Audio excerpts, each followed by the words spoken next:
I'd like to briefly introduce you to our panel, for whom, as I said, we're very grateful for the short notice in which they've come here. So, in the order in which they're going to speak, but not necessarily the order in which they're sitting, we have Lene Wendland, who's sort of two up from where I am, who is Advisor on Business and Human Rights at the Office of the UN High Commissioner for Human Rights.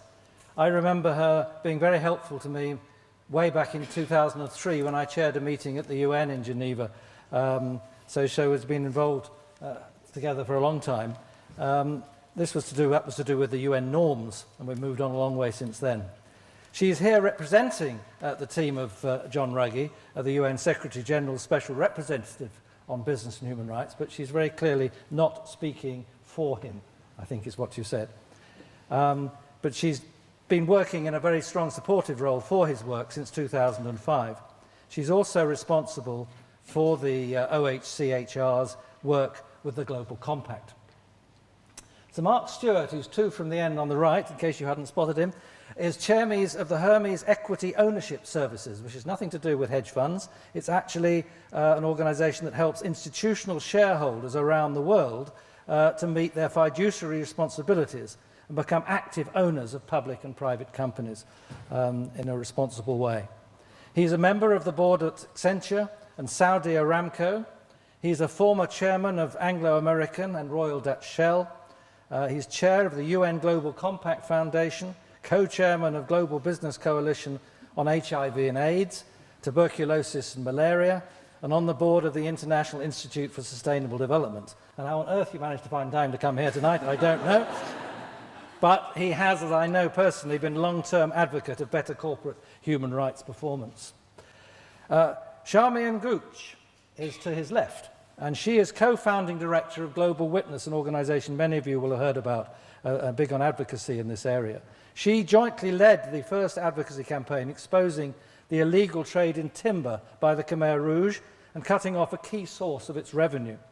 Charmian then launched the campaign to combat conflict diamonds in 1998, following detailed research and investigations across Africa and Europe, and led the international policy work to develop the Kimberley process.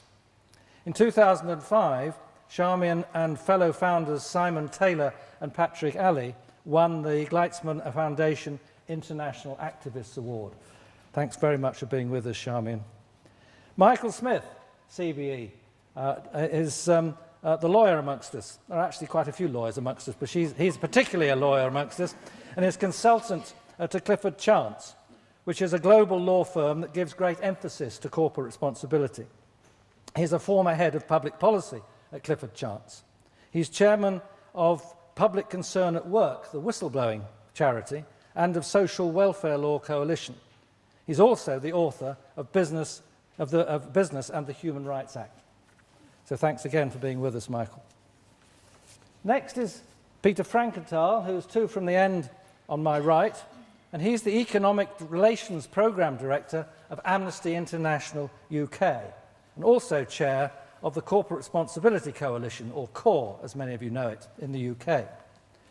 I have to say, just as a personal note, he was responsible, along with Sir Geoffrey Chandler, for persuading me to become chair of Amnesty UK, the Amnesty UK Business Group, in the year 2000, which led to 7 years of extremely rewarding colleagueship.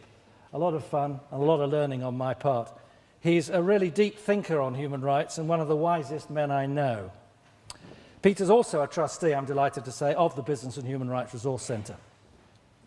Now for the two members of Chris's team, who you've already, in a way, been introduced to.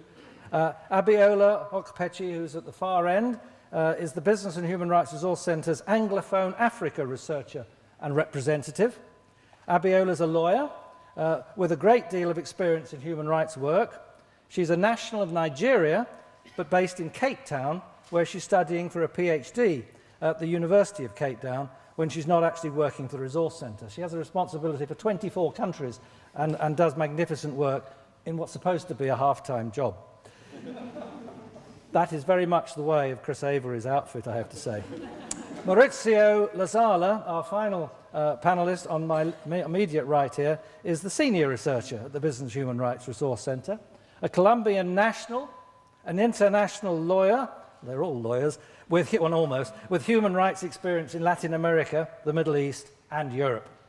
As well as managing the Resource Centre's work on Latin America and the Middle East, he also coordinates research on private military and security companies and manages the Business, Conflict and Peace Project, another job and a half, if not 2 jobs, which he somehow manages to fit into 7 days.